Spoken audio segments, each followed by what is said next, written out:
a work of art. This is a work of art.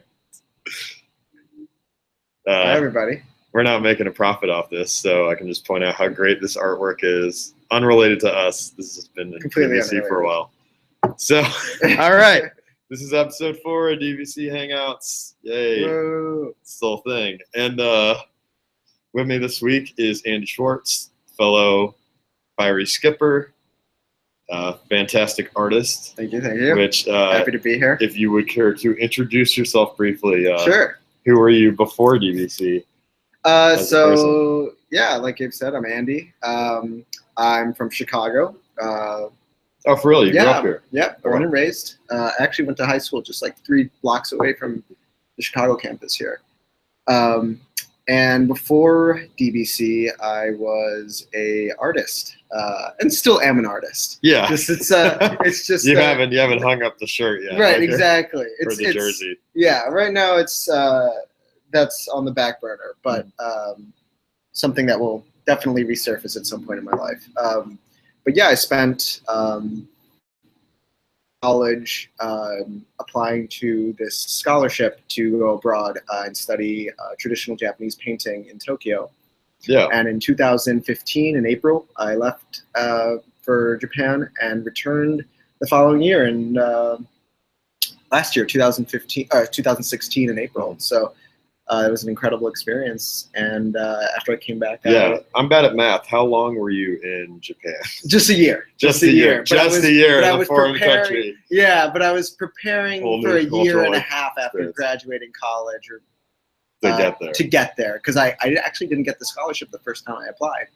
Wow. So and then I knew how I needed to beef up my portfolio, and I did so. So you didn't doubt that you could get the scholarship the way that sounds. You're like, no, you just had the attitude, I'm going to make this happen. That was the attitude. That was like, I need to get to Japan. That is what I like. It was kind of just like that kind of tunnel vision where I just knew that that's what I wanted. I get that. Even if I and the world didn't get moves. It. Yeah, exactly. All things you do when you're like that. What were you specifically attracted to Japanese art, or was it a chance to live in Japan? Or it's kind of both. In college, I studied art and Japanese all 4 years. Oh. I studied abroad in my junior year there, so I could speak the language, loved the culture, and so I knew afterwards that I wanted to continue that, continue practicing my Japanese, continue with art. Yeah. And I saw that this scholarship is a great way to do both those things. So. Yeah, that's even neater. Like my best friend included in this, except he was in South Korea. I know a number of people that have taught English abroad, and then they get a stipend and their living covered, and they get to live in Asia for however long, a couple of years, however long they want to do. Yeah, it's amazing. Yeah, I was actually really good. I had a part-time job. I would recommend that if you have nothing good to do with your life and you decide not to do DBC. Go teach English abroad. It's a good gig. Teach English abroad. No joke. It's so actually this was not nearly as long. I spent the first couple of months of this year living in Thailand.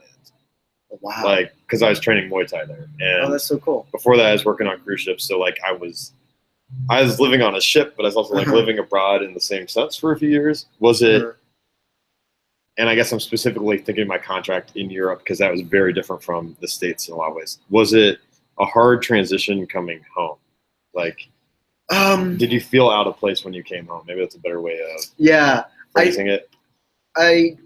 In some ways, yes. In some ways, no. In a lot of ways, I was actually glad to be back. I felt that way this year. Yeah. Coming back from Thailand. Yeah, I realized that that I did not want to be a professional artist, and I did not want to stay long-term in Japan. Were two things I figured out. I love Japan, and I love living in Tokyo. Well, yeah, totally. But it was just I was actually, I had a better sense of what I wanted, and so I was actually quite happy to be home, and so I didn't feel that culture shock that you might feel when maybe you love the place a lot, and you're maybe your visa expires or something happens where you have to come home, So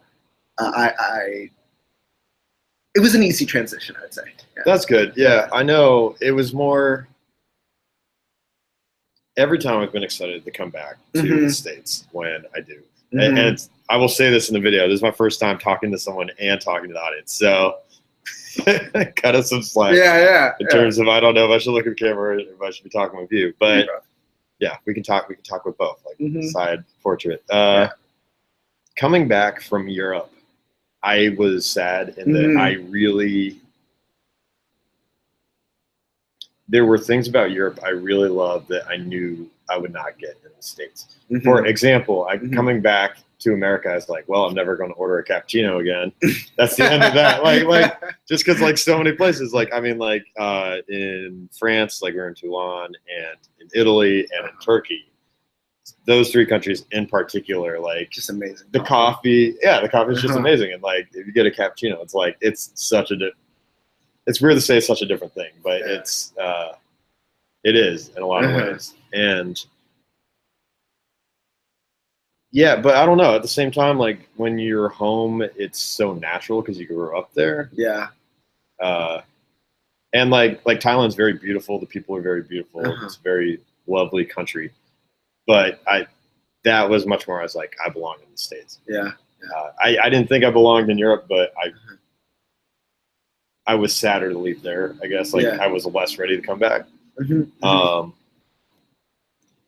It's interesting though. I think you, I'm also getting out of the screen. I feel like you realize a lot of things you don't realize about your own culture until you're out of it. Oh, totally. But so you were in Japan and you decided, I want to do something other than art. I don't want to spend the rest of my life in Japan. Had you heard of DBC before that? Did you decide I want to do DBC, or were you like, I want to go into coding, or were you just like, I want to do something different? Like what?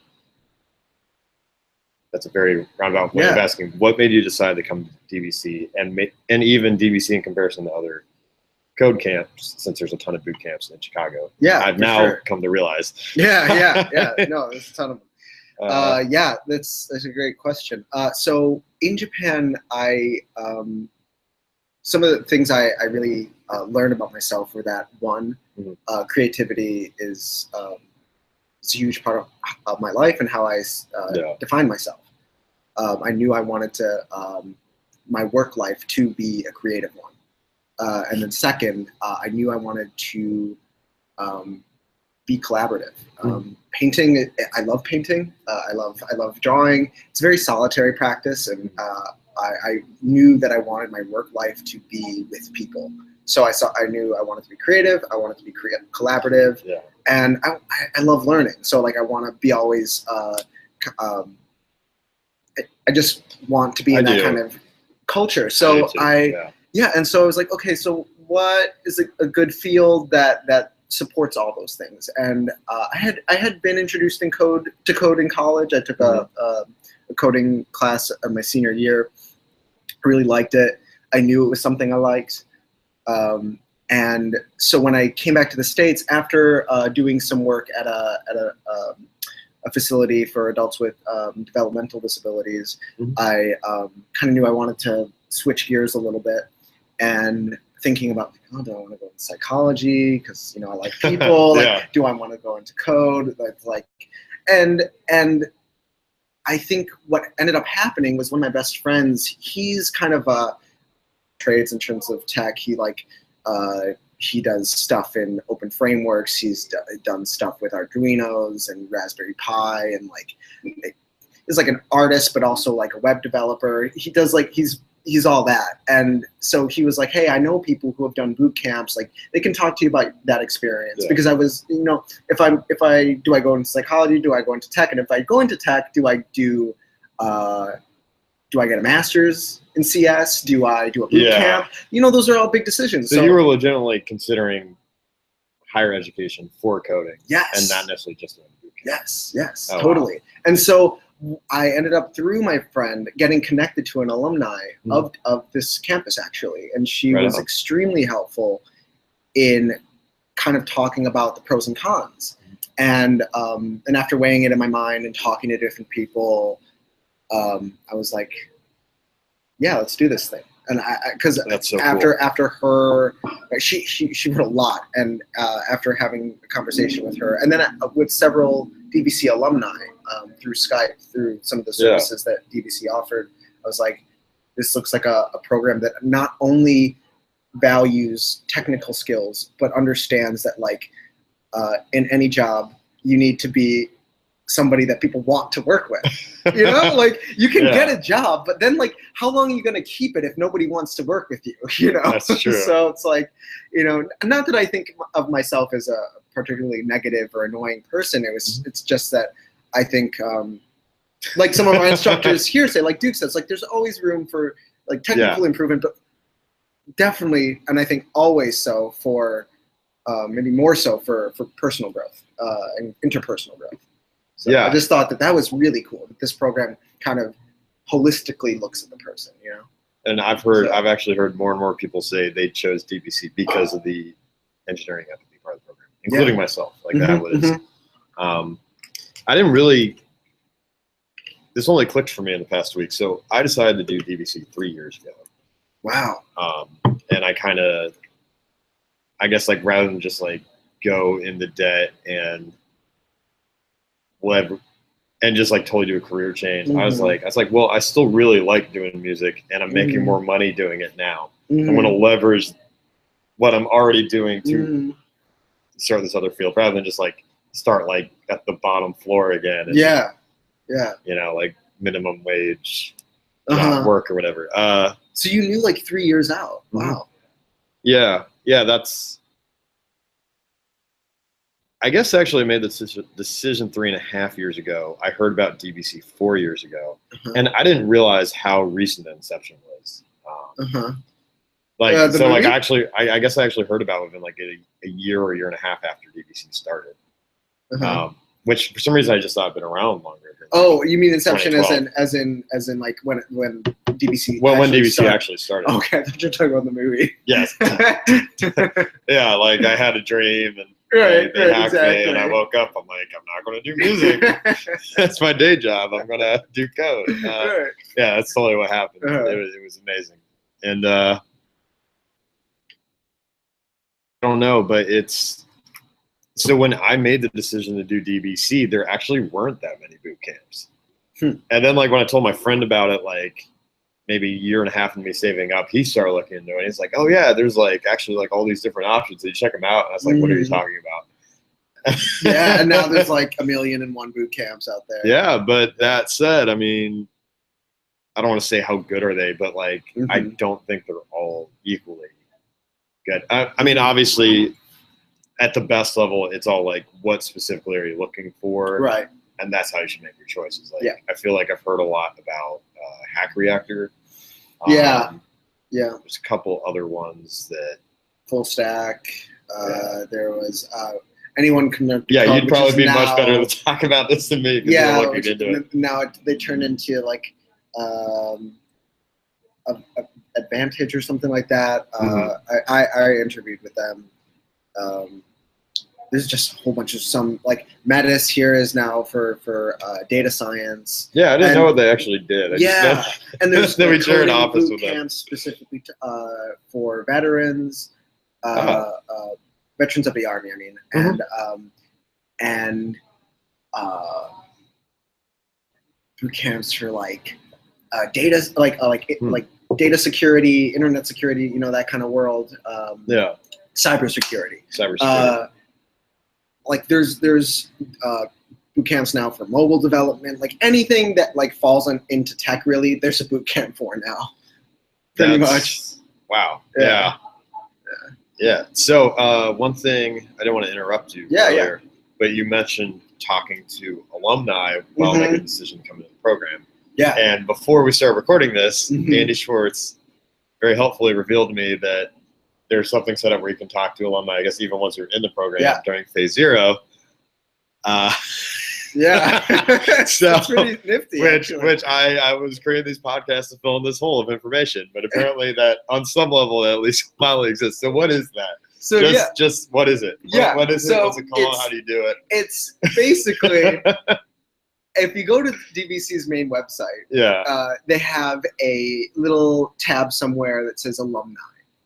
And you can, once you've clicked on that, I think there's an option where you can schedule either a Skype or I think it's a Google Hangout session with an alumni.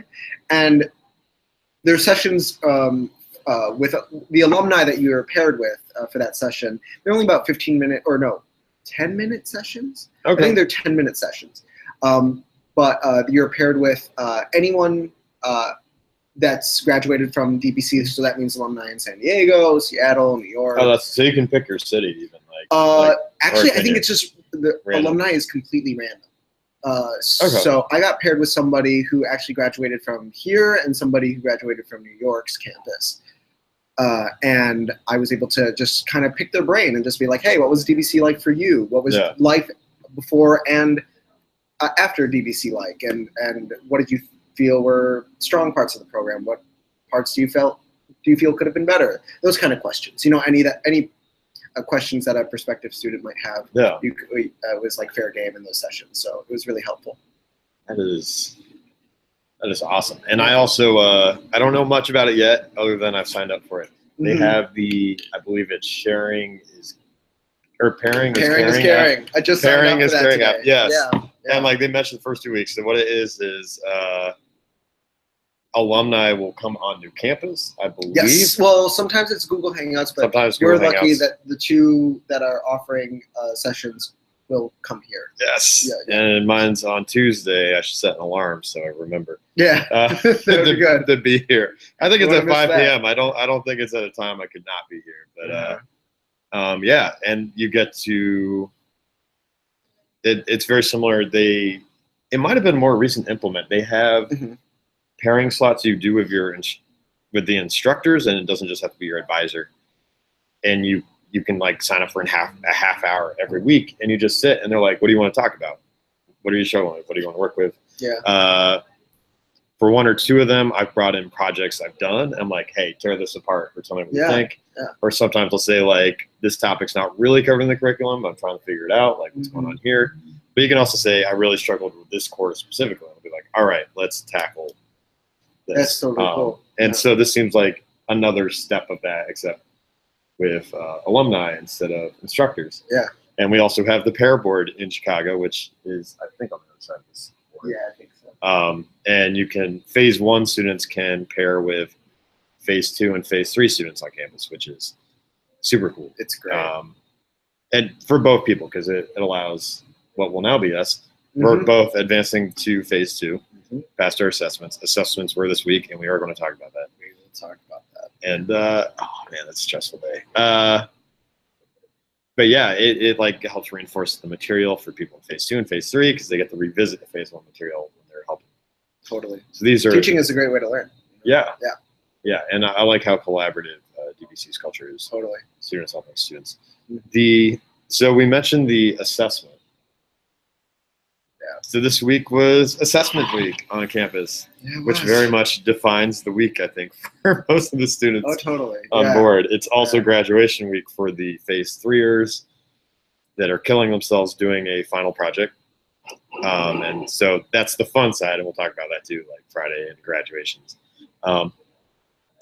So I'm assuming everybody watching knows this, but I want to talk about it anyway real quick. In phase 1 and phase 2 on campus, you have an assessment in the 3rd week of that phase. And that assessment is not the only factor, but it's a huge determiner on whether or not you advance to the next phase of DBC or you're asked to repeat. And some people are given the option. They're like, you're kind of borderline, you can repeat or you can move on. Or they're given a choice. Option, choice. Yeah, same thing. Same thing. And the assessment, there's 2 parts to the assessment from a macro view. Like you have, for phase 1ers, we spent 3.5 hours going into lunch, like taking the assessment. And it seems like the consistent thing is there's 5 parts to the assessment. It's kind of different from phase 0 in that the 5 parts in this assessment are not linked tasks. Like you're doing each section is covering a different topic. You know, it's yeah. Okay. And at least in our version, each part was a distinct part. It wasn't like drawing on another section of the test. Yeah. But then after that, in the afternoon, you have a half-hour assessment review. You get together with a teacher who's not your personal advisor, so they have not had as much contact with you, and you explain the code you did to them, and they ask you questions about the code, and they drill you around the concepts that were covered within the challenges of the assessment. Because they both want to see that you can do the thing, like execute the code, but that you also understand what you're doing.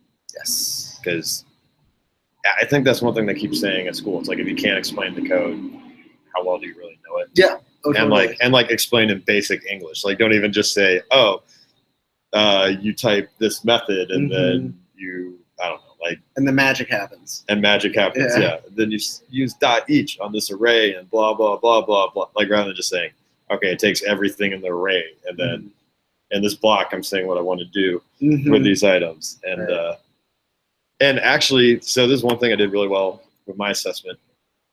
And I've been trying to keep this in practice the last couple of weeks, and I do it maybe a quarter or a third of the time, but I'm getting better. Cool. Every single method I wrote in the assessment, I wrote like a notes line describing exactly what the method did. Like, I'm That's like, great. This is the information you put in. This is what it does with that information, or like whatever steps it executes. Like, this is what the method's actually doing, and then this is the output of the method. Yeah. And one thing my reviewer complimented me on was that I wrote it in plain English rather than in code speak or Ruby. That's great. Like, so I was describing it like a real world thing you were doing. Like, and so this was not what was on the test, but it would have been like, yeah, you go to the grocery store and you buy these groceries. Like, or the method buys these groceries that are on this list that's an attribute somewhere else in the class or whatever. Yeah. But yeah, you just say you buy the items on the list. Like, and it's great practice, because in the real world, like, if somebody, if you're a company hired by a client, exactly, and someone else is looking at your code, a great way just to start off, like, instead of them having to go line by line figuring out what your method does or what your code does, you have just kind of this brief comment section that in plain English tells you what this thing does. I mean, it's great. It's great readability in the long run. Yeah. And also, or we'll get to in a moment. What I realized is, although we are not going to talk about in any way what's on the assessment, we can talk about things we did well. Yeah. Where they're like, oh, I really liked how you blank. Like, I think that's general enough. Because we're just talking about good coding practice. We're not talking about how to finagle you can't finagle your way through the assessment, though, because that's the point of explaining the code. Yeah, because they'll know. Like, if you can't explain it, they then even say that. Know. If you don't just copy the paste code from Google, because like, if you can't explain it, you'll still repeat. Exactly. There's really no way of getting out of that. So how hard was the assessment for you compared to what you expected? Well, I guess both how hard was it, but like, how hard did you expect it to be? How did that meet? Like, so expectation versus reality. I think that, so my expectations were very much based on the practice assessments that we were given. And so the practice assessments are they're ancient assessments from the lore of DBC. Right, no, those were actual assessments. So they're actual, from like a few years ago. From a few years back, they allow you to access on the repo these practice assessments that you can take on your own time. And so I did a couple of them, and that's what I thought. Okay, if the assessment is going to be like this, I think I'm going to be okay. That's how I felt about it. But actually, once they started taking the assessment, actually felt that it was not like exponentially more difficult, but I think there were some things that I was like, oh wow, okay, this is a little bit more difficult than I thought it was going to be. There are definitely portions of that. I think no curveballs where it's just like, I don't know how to do this thing. That's true. It was more like, I know how to do this thing, but am I doing it correctly? Am I doing it like with best practices in mind? Like, am I like, how well do I really understand this thing?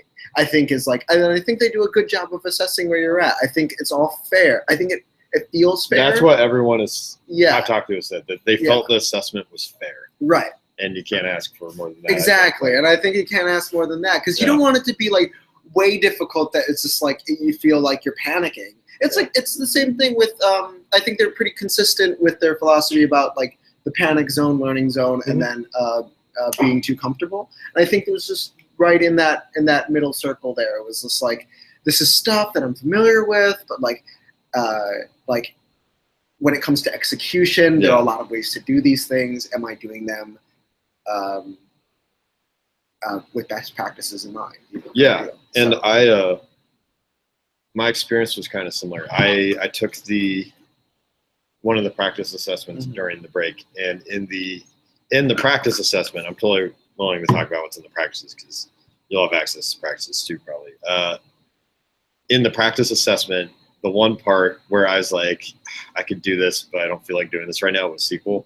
And I just skipped it. It was like, it was, this was during our official week-long break. So like there wasn't really pressures to do anything. And it's like middle of the afternoon. And I was like, oh, I can look up all these commands again.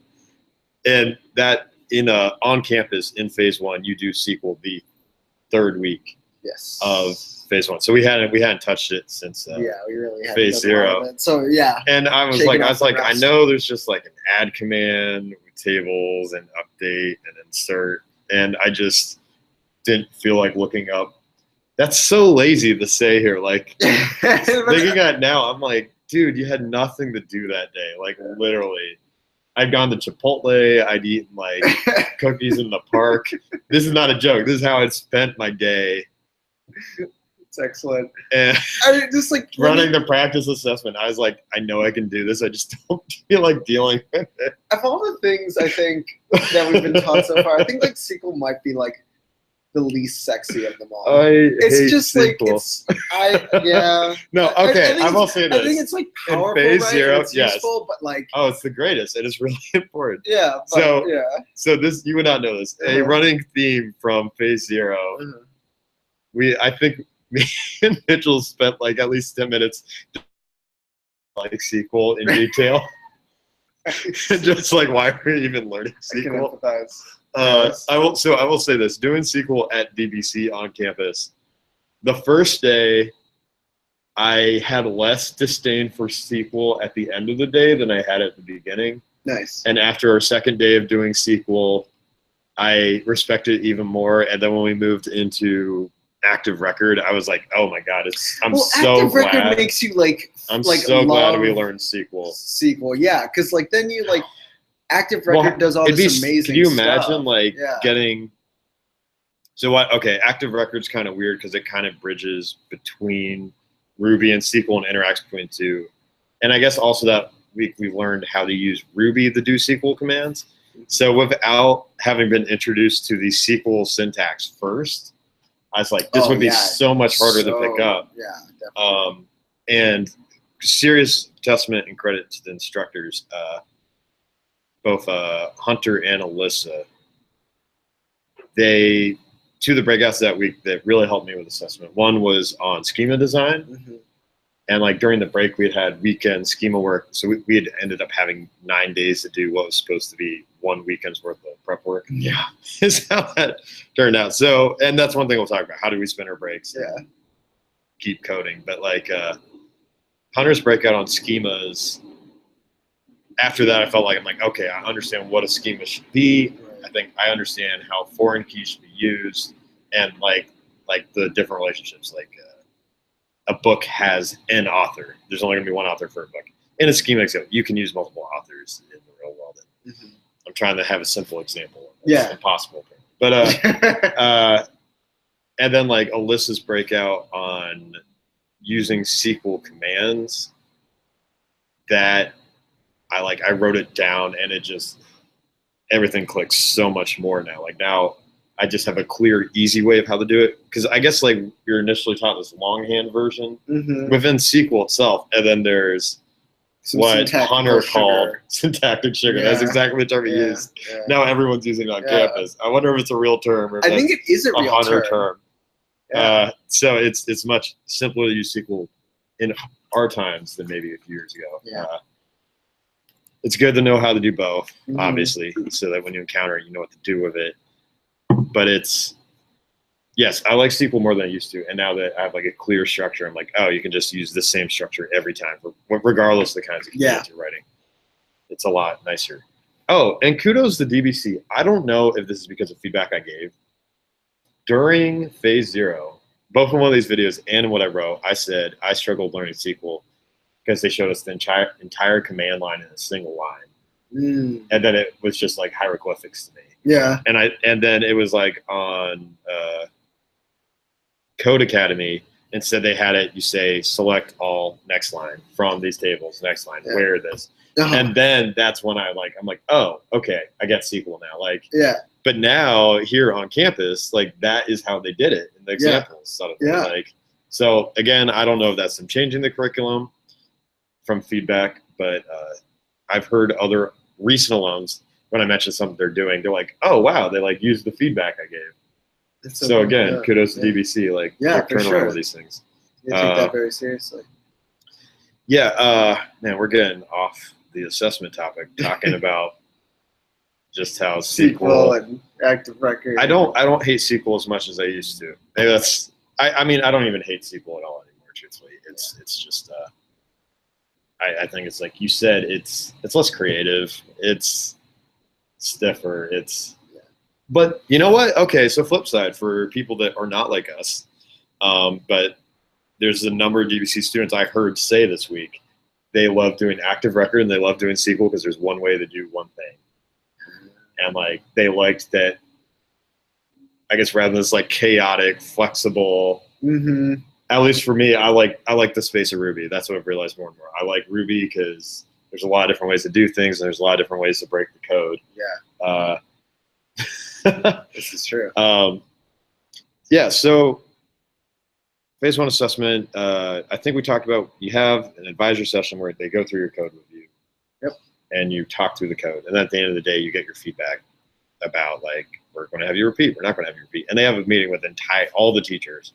And they all talk about not just how did you do on the assessment and how you did on the review, like discussing your assessment, but they also discuss how have you been throughout the entire phase. And also have you been honoring like the 3 integrities on campus. So if you miss a lot of classes, that probably won't be good for you. If you, I don't know, if you're a dick to the other students, that probably won't be good for you. If you never do the work, that probably won't be good for you, even if you knock the assessment just like to lay out. All right, so how hard is the assessment versus how it's felt? For me, the assessment was much harder than I expected. Like being very honest, going into the assessment, I was not nervous about passing. I was like, I'm going to pass, unless I screw up something logistically, which a lot of repeaters gave great feedback and that they said time box, time box, time box. Even if you don't finish one part, move on so you're not hitting like the last few parts with 20 minutes left in the test. I kind of bounce back. And I was really struggling with a design aspect in one of the challenges where I knew what to do and I'd done everything except for one part of it, and I just was dissatisfied with every solution I was thinking of that were solutions. But I was like, but that sucks. Like, and so I wound up moving on to parts 4 and 5 and then circling back in the last 10 minutes. It was, so I guess what I'm saying is, given how comfortable I felt with the material, I was surprised how challenging the assessment was. And like I said, I'm not trying to say that in a vain way or ego way. Like, I felt very comfortable up until this week. Not comfort as in the comfort zone, but I felt like I've been grasping all the materials. I also was surprised how much we've really learned, because like they're asking us to do things. It's like, oh, I forgot we learned that. But I actually remembered how to do it also, which was huge. And I will say this, I think your mental model going into the assessment has a huge impact on your performance. Like I found myself getting nervous that morning some, and halfway in the assessment, like I don't know if getting rattled was the right way, but I was getting caught up in an emotional cloud. And then one of the dogs in the space, Beans, came up and nudged me right then, and I pet her, and then that just calmed me down. That's great. But I noticed a lot of people were taking the assessment as like a death sentence waiting to happen. Yeah. Whereas I was trying to approach it more of like a fighting mentality of like going in the ring to box, and only one of us is getting out alive. Like I was like forcing myself to smile when I'd see people, so I wouldn't seem too like. I don't know, but I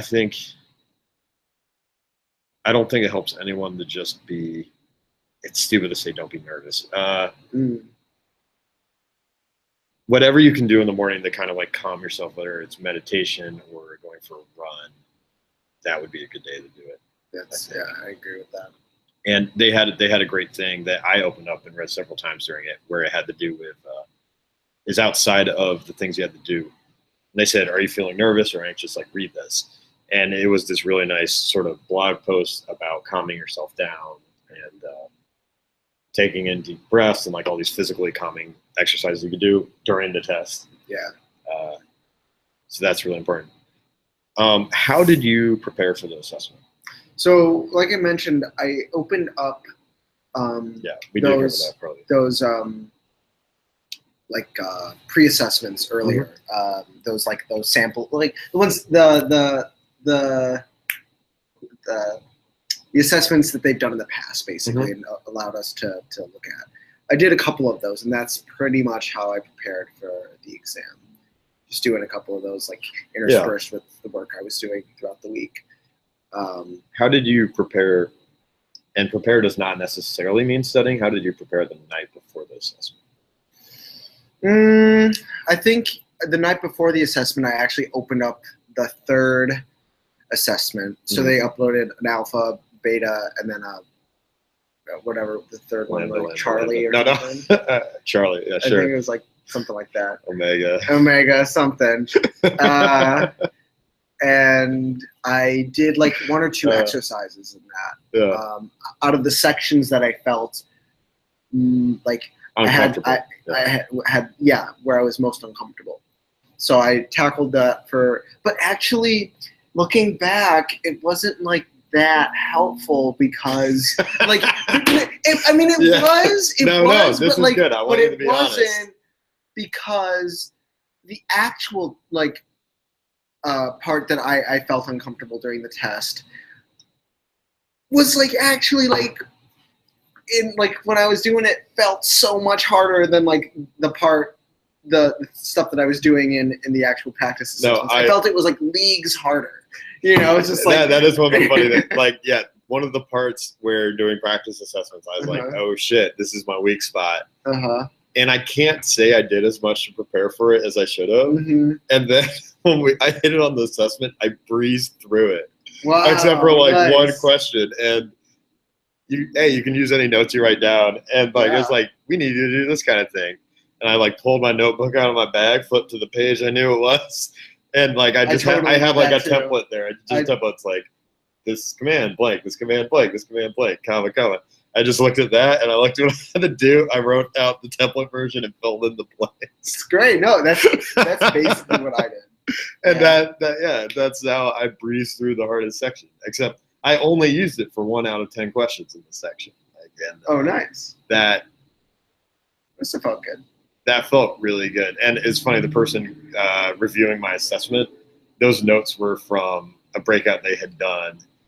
And they were very happy with, they're like, they started asking me questions. They're like, just looking through, they're like, oh, nice. I was like, oh, I really liked how you did all this. And then we just went on to the next section of the assessment. Whereas that was the part of I was being quizzed. I mean, I understood what everything was doing, but that was the part I felt the least comfortable with. But because I not only did it, but I did it in their style. Yeah. They were like, that's like a step beyond. They're just like, oh, I have nothing to say. This is exactly what it should be because this is how I would write it. Wow. Is it Melissa? Yeah, I thought so. That's great. And God bless her. I'm so grateful. She tore my assessment apart. Oh, she did. Like, she did the same for mine. In a really good way. Oh, like yeah. she was saying, why didn't you use this command instead of that one? Yeah. Or she's like, it'd save you a word of code or a line of code if you did it this way instead. And it was. She was like. I want to bring more of my code to her. Totally. I want to bring more of my code to her. Yeah. Because I think I even did this in instructor feedback. Like I was like, it was a little jarring to me at first, and it almost makes me a little uncomfortable. But that was like what my music teachers were like that when I was growing up, where they're like, we're not helping you out by. I mean, they mentioned things you do well, and she was positive about things. It's like, oh, good job here overall, blah blah. And like, but it's kind of like, okay, good job. Now let's talk about what you can do better. Like, because that's the only thing that matters is how can you improve. Well, both things matter, but definitely in this context, in the context of like you're really trying to learn this stuff. Yeah, exactly. Yeah. Like man, that could be a long. I don't think that's in the scope of the podcast about education and the philosophy of it and like what best serves students. But